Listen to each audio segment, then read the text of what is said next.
जी नमस्कार राजगढ़ वासियों, मेरा नाम कृष्णपाल राठौर है और आप म्हारो राजगढ़ का यूट्यूब चैनल देख रहे हैं। चुनावी नतीजे आने में 3-4 दिन का समय है। 4 तारीख को चुनावी नतीजे आ जाएंगे, लेकिन नतीजों से पहले राजगढ़ की गलियों में कई तरह की चर्चाएं चल रही है। चर्चाएं ये चल रही है कि कौन जीतेगा कौन हारेगा।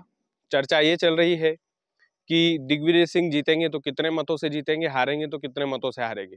क्या रोडमल नागर तीसरी बार सांसद बनकर आएंगे क्या, और यदि आए तो क्या वो मंत्री बनेंगे क्या। इस तरह की राजगढ़ की गली गली में चर्चा है। लेकिन एक और चर्चा है, चुनावी नतीजों से पहले क्या दिग्विजय सिंह डरे हुए हैं। ये चर्चा भी राजगढ़ के आम लोगों के मन में है। ये डर का जो शिगुफा बनाया गया है कि दिग्विजय सिंह डरे हुए हैं, उसकी कुछ मुख्य वजहें हैं, वो हम इस वीडियो में जानेंगे। दरअसल पहली वजह तो यही है कि दिग्विजय सिंह चुनाव जिस दिन मतदान हुआ था उसी दिन से ईवीएम मशीन पर लगातार बोल रहे हैं, ईवीएम मशीन में गड़बड़ी है।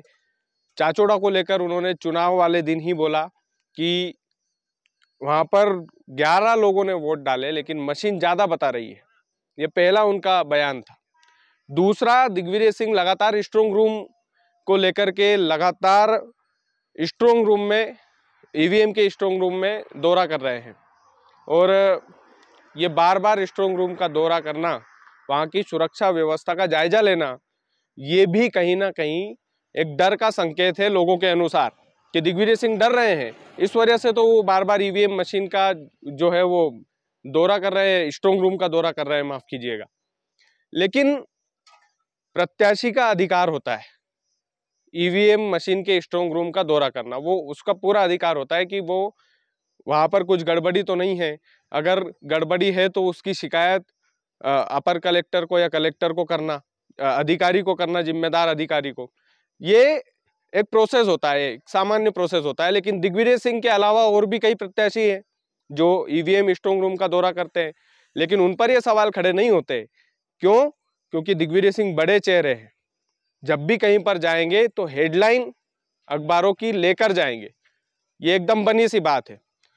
तो ईवीएम को लेकर लगातार बोलना, स्ट्रांग रूम का लगातार दौरा करना, लगातार भारतीय जनता पार्टी के नेताओं को ये बोलना कि वो जीतते हैं तो ईवीएम के द्वारा ही जीतते हैं, ये तमाम तरह की बयानबाजी दिग्विजय सिंह के डर को दर्शाती है। कहीं ना कहीं चिंतित तो है, चिंता में तो है दिग्विजय सिंह। अगर चिंता में नहीं होते तो यकीन मानिए कि कितनी सारी जो चीजें हैं, वो अभी एक हाल ही में उन्होंने एक पोस्ट किया था फेसबुक पर, ईवीएम मशीन को लेकर ही पोस्ट किया उन्होंने। तो बना बनाया सा मामला है। अगर दिग्विजय सिंह राजगढ़ जिले से चुनाव हारते हैं तो वो ईवीएम मशीन का ही दोष रहेगा, लेकिन अगर जीत जाते हैं तो क्या फिर भी दिग्विजय सिंह ईवीएम मशीन पर उतने ही हमलावर रहेंगे जितने आज है?